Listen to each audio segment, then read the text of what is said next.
Leo tutajifunza namna gani unaweza ukauliza kitu fulani ni cha nani katika lugha ya Kiingereza.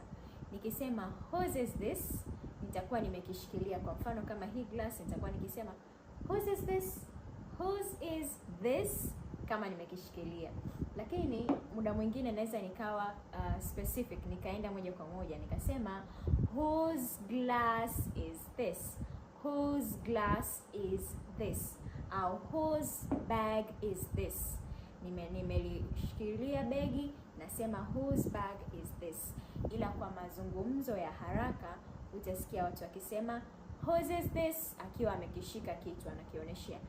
Sorry, whose is this? Whose is this? Whose is this? Sawa? Lakini unaweza ukasema tu ukaweka jina la kile kitu unachokiulizia, whose bag is this, or whose mattress is this. Hili godoro ni la nani? Whose mattress is this? Okay? Kwa hiyo majibu yanaweza yakawa kama it is mine, ni la kwangu. Mine maana yake yangu.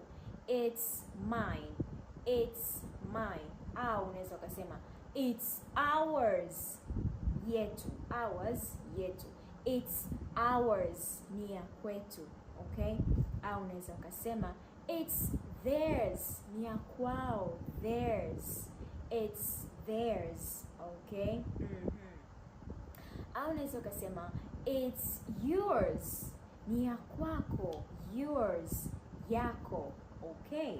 Lakini pia unaweza ukatengeneza sentence kwa kusema it is your mattress, ni godoro lako. Sawa? It is your mattress. Okay? Au unaweza ukasema it is her mattress, ni godoro lake.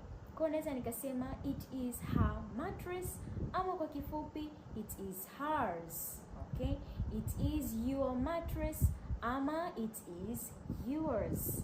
It is my mattress, ni godoro langu, ama kwa kifupi it is mine.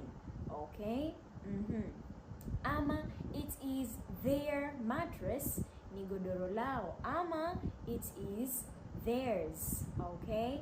Naomba utunge swali kwenye comment section, utuandikie ukiuliza kitu fulani ni cha nani. Okay? Until another time. Bye.